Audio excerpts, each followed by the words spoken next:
इस लेक्चर में 4 अप्रैल 2023 के टॉपिक डिस्कस करेंगे। फर्स्ट टॉपिक है थीरा। यह प्रीलिम्स के लिए इंपॉर्टेंट है और GS paper 1 art and culture के लिए। रिसेंटली देखो नागराज थीरा या शॉर्टकट में इसे थीरा भी बोलते हैं, सेलिब्रेट किया गया। कहाँ पे? कोझिकोडे में कुथीरावत्तम जगह है जो, वहाँ पे मुछीलोट्टू टेम्पल है। ये आपको याद भी रखना, श्री मुछीलोट्टू टेम्पल। इसका प्रोनाउंसिएशन केरल में, मलयालम भाषा में कुछ और भी हो सकता है। तो ये केरल में है कोझिकोडे, वहाँ पे कुथीरावोट्टम जो जगह है वहाँ पे टेम्पल है श्री मुछीलोत्तू या मुछीलोट्टू टेम्पल। वहाँ पे ये सेलिब्रेट किया गया। एक फेस्टिवल समझ लो, एक त्यौहार है, एक इवेंट है, ओकेजन है नागराज थीरा। तो रीजन कहाँ पे? केरला में मालाबार रीजन। यदि आप केरल देख रहे हो, ये वाला ये मालाबार रीजन है, यहाँ पे ये जगह है, ये टेम्पल है, यहाँ पे ये सेलिब्रेट किया जाता है। परफॉर्मर कौन होते हैं? जो मलाया कम्युनिटी है, मलाया ये समझ लो कास्ट है, जाति है, जिसे पेरू मलायन भी बोलते हैं या पेरुवानन कास्ट के नाम से भी जाना जाता है। इस कास्ट के आर्टिस्ट आते हैं, कलाकार आते हैं, वो परफॉर्म करते हैं स्टेज पे। कौन से भगवान के लिए? डेटी के लिए, भगवती और शिवा के लिए, लॉर्ड शिव और भगवती के लिए सेलिब्रेट किया जाता है। एक देखो थिरा और थेयम, ये केरल में सेलिब्रेट किए जाते हैं। दोनों सेम ही होते हैं, लेकिन दोनों में फ़र्क क्या है? थयम ये समझ लो एक बड़ा इवेंट है और थयम के अंदर ही एक पार्ट है, सब डिवीजन थीरा। तो ये डिफरेंस बस इतना है कि थीरा है जो उसमें जो परफॉर्मर है, जो आर्टिस्ट स्टेज पे परफॉर्म कर रहा है या आसपास परफॉर्म कर रहा है, टेम्पल में परफॉर्म किया जाता है ये जनरली, स्टेज के बजाय जो टेम्पल में परफॉर्म किया जा रहा है ये थीरा, जिस आदमी के द्वारा, आर्टिस्ट के द्वारा, ऐसा माना जाता है कि उसमें देवी आ गई है, पोसेस्ड बाय डेटी, मतलब देवी आ गई है उसके अंदर जो परफॉर्म कर रहा है, आदमी या औरत।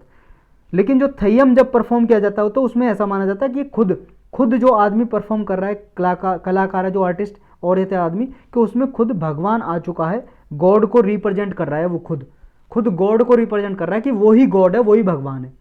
और जब थीरा परफॉर्म किया जाता है तो ये उसमें देवी आ गई है, अंदर है वो आदमी, लेकिन जब वो थयम को परफॉर्म कर रहा होता है खुद गॉड को रिप्रेजेंट कर रहा है वो। तो ये फर्क है दोनों में।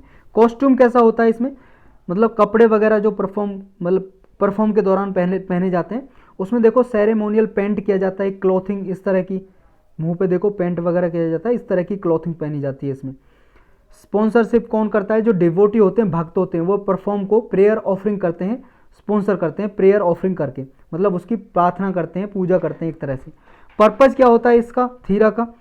पर्पज़ ये होता है कि इसमें देखो जो लोग देख रहे होते हैं उनको दिखाना होता है कि उनकी लाइफ को गॉड के सामने लाना होता है, और जो परफॉर्मर है उसमें जो गॉड ऑलरेडी डेटी है, जो गॉड है, आ रही होती है डांस के दौरान। जब ये डांस किया जाता है थीरा के दौरान तो उसमें गॉड आ गए होते हैं, देवी आ गई होती हैं, तो उन्हें दिखाना होता है कि हाँ उन्हें गॉड के सामने लाया जा रहा है एक तरह से।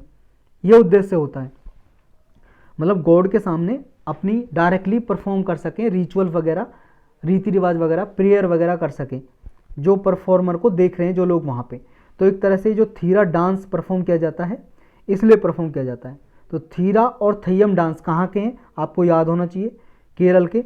लेकिन जो थयम है इसका प्रोनाउंसिएशन कुछ और भी हो सकता है, मलयालम या कन्नड़ भाषा में, क्योंकि जो थयम है ये डांस किया जाता है वर्शिप के दौरान ही, और थीरा भी वर्शिप के दौरान डांस किया जाता है टेम्पल में।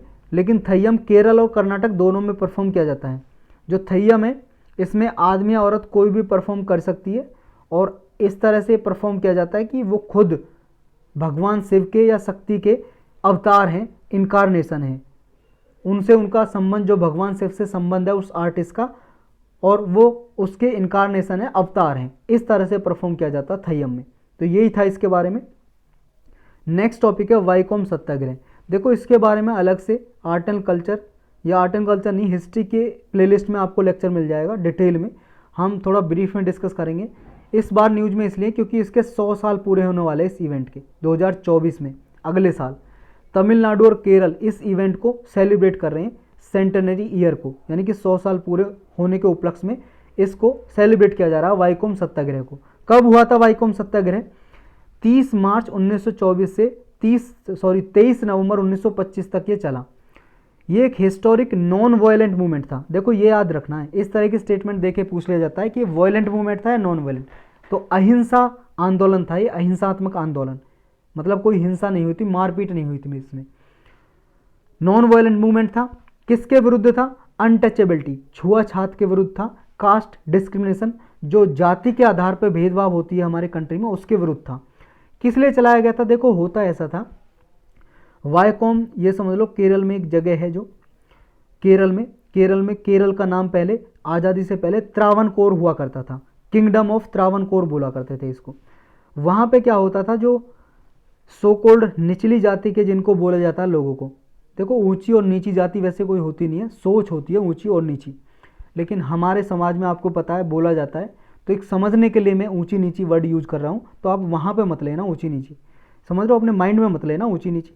तो सो कॉल्ड नीची जाति है जो, उनको जो टेम्पल के रास्ते जाया करते थे, मान लो यहाँ पे टेम्पल बनाया हुआ है, यहाँ टेम्पल के जाने के 3 रास्ते हैं, तो इन पे जो जिनको नीची जाति के वंचित तबके के लोग कहा जाता है, वंचित तबके के लोग, नीची जाति के लोग कहा जाता है, दलित समाज के लोग जो भी एससी में आते हैं, उनको इन रास्ते पे भी चलने नहीं दिया जाता था। मतलब वो अगर मान लो ये टेम्पल होके गुजरता है, यहाँ टेम्पल है और ये रास्ता यहाँ टेम्पल से होके गुजरता है, ये रास्ता भी टेम्पल से होके गुजरता है, तो ये रास्ते पे वो दलित समाज के लोग नहीं चल सकते थे, उन्हें चलने का अधिकार नहीं था, इस रास्ते पे नहीं जाएंगे, किसी और रास्ते से जाएंगे वो। इतना डिस्क्रिमिनेशन, भेदभाव होता था उन लोगों के पास, मतलब साथ। तो ये अवाइकॉम सत्याग्रह इसलिए चलाया गया कि जो कास्ट के जाति के आधार पे भेदभाव होता है, छुआछूत होता है, अनटचेबिलिटी होती है, इसको रोका जा सके। तो यहाँ पे ऑपरेसिव कास्ट सिस्टम था, रिजिड कास्ट सिस्टम था, जो ऑप्रेस्ड क्लास थी, जो इजावा कास्ट है, उसके साथ बहुत भेदभाव होता था। जो दलित समाज में आता है, एससी कैटेगरी में आता है इजावा कास्ट, इसके साथ भेदभाव होता था। तो 4 रोड जाते थे होके वाइकोम, जो महादेव टेम्पल था, कोट्टयम जो डिस्ट्रिक्ट है केरल में, वहाँ पे अभी फिलहाल की वाइकोम महादेव टेम्पल है, तो वहाँ से जो 4 रोड होके जाते थे, उन्हें वहाँ चलने का कोई अधिकार नहीं था, अगर कोई चलता था तो उसे मारा पीटा जाता था। कौन लीडर थे जिन्होंने ये सत्याग्रह चलाया? कांग्रेस के लीडर थे, कांग्रेस पार्टी के मेंबर हुआ करते थे उस टाइम पे, टी.के. माधवन, के.पी. केशव मेनन, ये केरल कांग्रेस पार्टी थी केरल में, जो उसके सेक्रेटरी थे, कांग्रेस लीडर थे। एजुकेशनिस्ट थे के कलप्पन, जिन्हें केरल गांधी बोला जाता है, केरल का गांधी बोला जाता है के कलप्पन को। तो ये लीडर थे, नेता थे, जिन्होंने इसको लीड किया, नेतृत्व किया इस मूवमेंट का। बाद में देखो जो कांग्रेस अनटचेबिलिटी कमेटी बनाई गई एक, और इसने डिसाइड किया कि ये जो वाइकोम जगह पे महादेव टेम्पल है, वहाँ पे ये मूवमेंट स्टार्ट किया जाए। तो कांग्रेस अनटचेबिलिटी कमेटी ने यहाँ से स्टार्ट किया, वाइकोम के महादेव टेम्पल से, क्योंकि यहाँ जाने वाले रोड थे उन पे भेदभाव होता था। 30 मार्च 1924 से स्टार्ट किया। इसमें डिफरेंट कम्युनिटी से, ऐसा नहीं सिर्फ जो निचले जाति के लोग बोले जाते थे उन्होंने पार्टिसिपेट किया, बहुत सारी कम्युनिटीज़ ने पार्टिसिपेट किया इस सत्याग्रह में, ताकि जो रोड पे उन्हें चलने से मना किया जाता है उससे चलने के अधिकार दिए जाएं। बाद में देखो इस मूवमेंट को सपोर्ट किया पेरियार ईवी रामास्वामी ने, ईवी रामास्वामी की ने रिक्वेस्ट की लोगों ने, तब ईवी रामास्वामी ने भी ज्वाइन किया इस कैंपेन को, अभियान को, और चलाया। और भी फॉरवर्ड कास्ट जो थी उनके मेंबर थे बहुत सारे लोग, उन्होंने पार्टिसिपेट किया और एक साथ सोशल रिफॉर्म के लिए एकता दिखाई, सॉलिडेरिटी दिखाई। और अकाली दल है जो, देखो सिख कम्युनिटी का अकाली दल, पंजाब से वहाँ से लोग आए और यहाँ पे केरल में उन्होंने कम्युनिटी किचन लगाया, लंगर, एक तरह से भंडारा जो होता है, लंगर लगाए, ताकि जो लोग पार्टिसिपेट कर रहे हैं उनके खाने पीने का प्रबंध किया जा सके और ज़्यादा से ज़्यादा वो पार्टिसिपेट कर सकें इस सत्याग्रह में। तो अकाली दल के जो लोग हैं, सिख कम्युनिटी के लोग, उन्होंने पार्टिसिपेशन किया यहाँ पे, मतलब पूरे इंडिया से ही यहाँ पे लोगों ने पार्टिसिपेशन दिखाया था, हिस्सेदारी ली थी। ये चट्टाम्पी स्वामीकल, श्री नारायण गुरु, इन्होंने भी सपोर्ट किया इस मूवमेंट को। महात्मा गांधी ने भी सपोर्ट किया, और महात्मा गांधी देखो लोगों को सपोर्ट करने के लिए यहाँ पे 8-10 दिन के लिए आए थे अवाईकोम में, मार्च 1925 में पहुँचे थे, और लोगों को यहाँ पे उनसे सेटलमेंट कराने के लिए, जो फॉरवर्ड कास्ट के लोग मान नहीं रहे थे कि हम नीचे जाति के लोगों को रोड पे नहीं चलने देंगे, तो इनके पास प्रपोजल रखा था कि आप कोई प्रूफ दिखाओ कि हाँ कोई शास्त्रों में ऐसा लिखा हुआ है कि जो आप वंचित तबके के लोग हैं उनको नहीं चलने दोगे रोड पे, उनको मना है, जो मंदिर रोड जाते हैं तो नहीं चलने दोगे, ऐसा कुछ शास्त्रों में लिखा हुआ है, आप सबूत दिखाइए। तो ऐसा प्रपोजल रखा था कि आप सबूत दिखाते हो, कोई प्रूफ दिखाते हो तो आपकी बात मान ली जाएगी, अगर नहीं दिखा पाते हो तो आपकी बात नहीं मानी जाएगी, तो फिर आपको मानना पड़ेगा, इन लोगों को अधिकार देना पड़ेगा। तो इस तरह से 3 प्रपोजल रखे थे महात्मा गांधी ने उस टाइम पे फॉरवर्ड कास्ट के लोगों को। जो ये मूवमेंट की सक्सेस क्या रही थी, जो ऑपरेज कास्ट के जो लोग थे, वंचित तबके के लोग थे, उनको जो पब्लिक रोड थे, जो सरकारी रोड थे, उनको चलने नहीं दिया जाता था, तो उन पे चलने का अधिकार दे दी गई। और जो टेम्पल से होकर रास्ते जाते थे उन पे भी चलने का अधिकार दे दी गई। और देखो टेम्पल में तो घुसने के अधिकार ही नहीं था उन्हें। इसके बाद जब ये वाइकोम सत्याग्रह हुआ था उसके बाद फिर टेम्पल एंट्री मूवमेंट चलाए गए 1936 में, कि जो वंचित तबके के लोगों को मंदिर में घुसने की आज़ादी नहीं थी तो उन्हें घुसने की आज़ादी दी गई, एक तरह से उनको अधिकार दिए गए। तो महाराजा ऑफ ट्रावनकोर है, इन्होंने देखो टेम्पल एंट्री प्रोक्लेमेशन जारी किया 1936 में, और इस प्रोक्लेमेशन में एक तरह से आदेश जारी किया त्रावणकोर के महाराजा ने कि जो बैन लगाया जाता था, उन पे प्रतिबंध था कि वंचित तबके के लोग, मार्जिनलाइज जो कास्ट थी, उनको बैन था कि वो टेम्पल में एंट्री नहीं कर सकते। तो ये बैन को हटा दिया गया इस आदेश के द्वारा। और ये आदेश किसने जारी किया? महाराजा ऑफ ट्रावनकोर ने। प्रोक्लेमेशन था इसका नाम, टेम्पल एंट्री प्रोक्लेमेशन 1936 में जारी किया गया था। तो ये one of the most non violent struggle था जो कास्ट ऑपरेशन और डिस्क्रिमिनेशन के अगेंस्ट था उस टाइम पे। तो यही था इसके बारे में। नेक्स्ट टॉपिक है स्नैप 10A। स्नैप 10A क्या है? ये रिसेंटली न्यूज में है और प्रीलिम्स के लिए इंपॉर्टेंट है मेनली, और जीएस पेपर 3 के लिए भी मेंस में पूछा जा सकता है। जैसे इस बार ही 2022 के मेंस में पूछा था एक टेलीस्कोप के बारे में, जेम्स वेब टेलीस्कोप के बारे में। तो ये 3 अप्रैल 1965 में लॉन्च किया गया था, और ये वर्ल्ड का फर्स्ट ऑपरेशनल न्यूक्लियर रिएक्टर था जो स्पेस में ऑपरेशन कर रहा है। देखो स्पेस में इस तरह का न्यूक्लियर रिएक्टर था जो भेजा था स्पेस में 3 अप्रैल 1965 में। नाम क्या था? Snap 10A। तो क्या है ये? न्यूक्लियर रिएक्टर जो स्पेस में घूम रहा है। ये कितने समय तक रहा था ये ऑर्बिट में? ये 43 डेज तक ऑपरेशनल रहा था, ऑर्बिट में घूम रहा रहा, काम करता रहा न्यूक्लियर रिएक्टर। नाम क्या रिएक्टर? न्यूक्लियर रिएक्टर से एनर्जी प्रोड्यूस की जाती है, बनाई जाती है। तो इस स्पेस में घूमता रहा था 43 डेज तक। 3 अप्रैल 1965 को ये लॉन्च किया था, अभी रिसेंटली न्यूज में है। तो ये ऐसा डिवाइस है जिसके जरिए न्यूक्लियर चेन रिएक्शन को कंट्रोल किया जा सकता है। और न्यूक्लियर पावर रिएक्टर जो न्यूक्लियर पावर प्लांट में होते हैं उसका एक तरह से हार्ट होते हैं, क्योंकि सारा काम न्यूक्लियर रिएक्टर से ही किया जाता है वहाँ पे न्यूक्लियर पावर प्लांट में। जो न्यूक्लियर रिएक्टर अर्थ में है के ऑर्बिट में है, वो देखो यूएस का फर्स्ट और only non space nuclear reactor है। ये अमेरिका ने भेजा था ये 1965 में, 1965 में। तो और पहला इकलौता ऐसा था और ओनली अब तक का ऐसा न्यूक्लियर रिएक्टर जो स्पेस में भेजा गया था।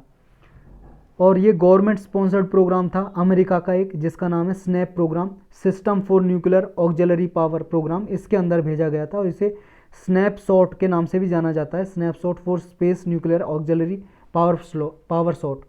स्नैप को जो स्नैप 10A जो ये मिशन भेजा था, जो रिएक्टर था, इसमें liquid sodium potassium alloy use किया गया था कूलेंट की तरह।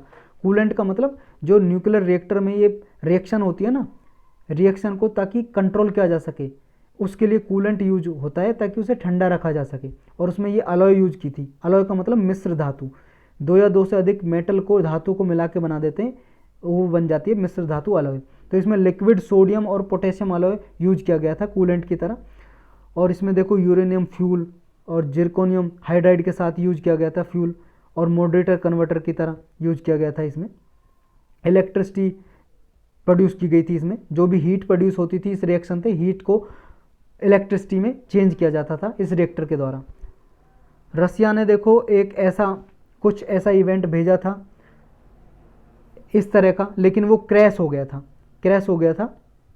और इसका डेब्रिस है जो कूड़ा करकट था, इस रसिया के जो मिशन भेजा था उसका कूड़ा करकट जो डेब्रिस है वो कनाडा के ऊपर गिर गया था 1978 में। रसिया ने भी ऐसा प्रयास किया था कि स्पेस में इस तरह का रिएक्टर भेजा जाए जैसे अमेरिका ने भेजा था 1965 में। तो आपको बस इसमें याद रखना है कि स्नैप 10A है क्या? न्यूक्लियर रिएक्टर है स्पेस में जो 1965 में अमेरिका ने भेजा था। नेक्स्ट टॉपिक है ICCR plans to build its broad emitter programme. ये प्रीलिम्स के लिए तो इम्पोर्टेंट है ही, ये जीएस पेपर 1, 2, 3 किसी में भी पूछा जा सकता है मेंस में। देखो Indian council for cultural relation है, ये समझ लो एक ऑर्गेनाइजेशन है। इसका टारगेट ये है इंडिया के जितने भी लोग बाहर देशों में रहते हैं, फॉरेन में मतलब स्टूडेंट्स रहते हैं, जो फॉरेन में विदेशों में स्टूडेंट रहते हैं लगभग 48,000, वो अपनी स्टडी कर रहे हैं इंडिया से बाहर, तो उनको इंडिया का ब्रांड एम्बेसडर बनाया जाए। जैसे मान लो रसिया में रह रहे हैं, अमेरिका में, चाइना में, यूनाइटेड किंगडम में, फ्रांस में, स्पेन में, ऑस्ट्रेलिया में, कहीं पे भी रह रहे हैं, उनको इंडिया का ब्रांड एम्बेसडर बनाया जाए, ताकि वो इंडिया की जो कल्चर है, संस्कृति है, हेरिटेज है, विरासत है, उसको पूरे वर्ल्ड वाइड स्प्रेड कर सकें, फैला सकें। तो ये इसका टारगेट है। तो इसमें देखो एग्जिट एंगेजमेंट इवनिंग्स, ये E3 एक इवेंट जारी किया है फॉरेन स्टूडेंट्स के लिए, ऑर्गेनाइज किया है ICCR ने। ये सेंट्रल और स्टेट यूनिवर्सिटीज़ में, इंस्टीट्यूशन में, एग्रीकल्चर कॉलेज में हमारे इंडिया में ऑर्गेनाइज किए गए हैं। अप्रैल 2022 में इसने ये इंडिया एलुमनी पोर्टल लॉन्च किया था ICCR ने, ताकि वहाँ पे फॉरेन स्टूडेंट को वर्ल्ड वाइड कनेक्ट किया जा सके। एक साथ एक पोर्टल बना दिया कि जितने भी विदेशों में छात्र स्टूडेंट पढ़ रहे हैं उनको एक पोर्टल पे कनेक्ट किया जा सके। वैल्यू क्या होगी इसके, देखो कल्चरल डिप्लोमेसी प्रमोट की जा सकेगी, soft diplomacy, brand ambassadorship, international education, networking, alumni engagement. Alumni का मतलब कोई मान लो इस कॉलेज से पढ़ के गया है तो इस कॉलेज का वो अलुमनी हो गया, क्योंकि इस कॉलेज से पढ़ा है पहले, तो उस पहले पढ़े हुए छात्र को अलुमनी बोलते हैं। तो जो भी छात्र मान लो किसी यूनिवर्सिटी से पढ़े हुए हैं इंडिया में और बाहर पढ़ने चले गए हैं फिर, तो उनको एक तरह से इंगेजमेंट किया जा सके और वो आगे इंडिया की कल्चर को प्रमोट कर सकें। तो ये ICCR क्या है जिसने ये चलाया है, लॉन्च किया है, Indian council for cultural relation, 1950 में बनाई गई थी, मिनिस्ट्री ऑफ एक्सटर्नल अफेयर के अंडर काम करती है। ये याद रखना, कल्चरल रिलेशन इसके नाम में आता है, लेकिन मिनिस्ट्री ऑफ एक्सटर्नल अफेयर के अंडर काम करती है, ऑटोनोमस ऑर्गेनाइजेशन है। ये इंडिया की ग्लोबल कल्चरल रिलेशन को प्रमोट करती है और एक दूसरी कंट्री के साथ इंडिया की कल्चर को एक्सचेंज करती है दूसरी कंट्रीज के साथ, ये इसका लक्ष्य होता है। नेक्स्ट टॉपिक है पीपल्स मैनिफेस्टो। ये बहुत ही इंपॉर्टेंट टॉपिक है, ये आपका एसए एथिक्स के पेपर में यूज किया जा सकता है। ये देखो बहुत सारी सिविल सोसाइटी ग्रुप हैं, ये समझ लो NGO हैं, नॉन गवर्नमेंटल ऑर्गेनाइजेशन, गैर सरकारी संस्था। जैसे देखो जन आग्रह, opencity.in, इन्होंने कर्नाटक में ना पीपल मैनिफेस्टो जारी किया है। देखो बहुत सारी पॉलिटिकल पार्टी होती हैं, जब वो इलेक्शन लड़ती हैं तो इलेक्शन लड़ने से पहले एक मैनिफेस्टो जारी करती हैं, कागज़ पे लिखा होता है उनके गोल लक्ष्य, उन्हीं को बोलते हैं मैनिफेस्टो, कि ये लक्ष्य लिखे होते हैं कि हम अगर गवर्नमेंट बना पाए, मान लो हमारी पॉलिटिकल पार्टी जीत जाती है और हमारी गवर्नमेंट बन जाती है, तो हम ये काम करेंगे, लोगों के लिए फ्री में चॉकलेट बांटेंगे, फ्री में टीवी बांटेंगे, लैपटॉप बांटेंगे, इस तरह के कुछ लिखे होते हैं ना वादे लोगों के लिए, उसको बोलते हैं मैनिफेस्टो, उस कागज़ में जो भी लिखा हुआ है। तो पहली बार देखो ये NGO ने ना ये पीपल मैनिफेस्टो जारी किया है कर्नाटक में, क्योंकि आपको पता है कर्नाटक में अगले महीने मई में इलेक्शन होने वाले हैं, असेंबली इलेक्शन, विधानसभा के इलेक्शन। तो पॉलिटिकल पार्टी ये ध्यान रख सकें कि लोगों की क्या डिमांड है, लोग क्या चाहते हैं गवर्नमेंट से, सरकार से, इसलिए पीपल मैनिफेस्टो जारी किया है। मतलब ये जो NGO के लोग थे घर घर गए, लोगों से पूछा कि आप सरकार से क्या चाहते हो, वो अपनी डिमांड बताओ। तो ये घर घर गए, इन्होंने लिखा है कागज़ में और ये जारी किया, ताकि सारी पॉलिटिकल पार्टी को पता लग सके कि लोगों की डिमांड क्या है। इसमें डिमांड थी, कोई चाहता था कि करप्शन को रोका जाए, भ्रष्टाचार को, अर्बन गवर्नेंस लाई जाए, शहरी क्षेत्र में गवर्नेंस अच्छे से हो, डिलीवरी सिस्टम अच्छा हो, लोगों को जो सुविधाएं घर पर पहुंचे, लोगों के लिए घर हो, स्लम जो हैं उनको हटाया जाए, पंचायती राज के लिए पावर दी जाए, एग्रीकल्चर से रिलेटेड डिमांड थी, right to food, health education system के लिए, लेबर इशू, महिलाओं के अधिकार, डिफरेंटली एबल के अधिकार, इन्वायरमेंट के लिए कुछ किया जाए और इमीडिएट एक्शन लिया जाए, हेट पॉलिटिक्स को रोकने के लिए, जो लोगों में नफरत फैलाई जाती है पॉलिटिकल पार्टी द्वारा, उसको रोकने के लिए लिया जाए स्टेप। तो ये डिमांड थी लोगों की इसमें, तो ये जारी की गई। तो इसमें देखो ये opencity.in NGO है, जन आग्रह है, ये वर्ल्ड रिसोर्स इंस्टीट्यूट इंडिया, इन सब ने मिलकर कंडक्ट किया एक डेटा जैम। डेटा जैम का मतलब एक इवेंट जारी किया, उसका नाम रख दिया डेटा जैम, जिसमें घर घर गए, लोगों से पूछा, स्कूल में गए, पब्लिक ट्रांसपोर्ट में गए, ये सारी लोगों से पूछा वहाँ पे, और यहाँ पे इस तरह से डिमांड, मतलब लोगों की क्या है, बताया कि उन्हें क्या क्या डिमांड चाहिए, ताकि वो उन लोगों के पास पहुँच सके। MLA जो MP के लिए कैंडिडेट का मतलब एक तरह से इलेक्शन के लिए वो भर रहे हैं फॉर्म वगैरह, तो उनके पास पहुँचे उनकी डिमांड, ताकि वो बनने के बाद जब MLA बन जाएँ, विधायक बन जाएं, वहाँ पे उनकी अगर मान लो किसी पार्टी की सरकार बन जाती है तो लोगों की जो भी डिमांड थी उनको पूरा कर सकें। नेक्स्ट टॉपिक है रिजोल्यूशन कंडेमिंग हिंदू फोबिया। ये प्रीलिम्स के लिए भी इम्पोर्टेंट है, और देखो ये मेनली तो एसए या एथिक्स के पेपर में एग्जाम्पल यूज किया जा सकता है। देखो अमेरिका में एक स्टेट है, 50 स्टेट है अमेरिका में, उनमें से एक स्टेट जॉर्जिया, जॉर्जिया की असेंबली ने, जॉर्जिया की जो असेंबली है वहाँ पे, उसने एक रेजोल्यूशन पास किया है हिंदू फोबिया के अगेंस्ट। क्या हिंदू फोबिया है क्या? देखो जिसमें भी ये वर्ड लग जाए फोबिया, फोबिया का मतलब ये समझ लो डर हो रहा है किससे, डर। हिंदू फोबिया तो हिंदू से डर या नफरत। तो लोगों में देखो वहाँ पे बहुत सारी कम्युनिटीज़ हैं, जो जैसे क्रिश्चियन लोग ज़्यादा हैं, तो उनमें डर है, नफरत है हिंदू धर्म से। तो इस डर को, नफरत को हिंदू धर्म के जो अगेंस्ट है, इसको ख़त्म करने के लिए रेजोल्यूशन लाया गया अमेरिका की स्टेट की असेंबली में।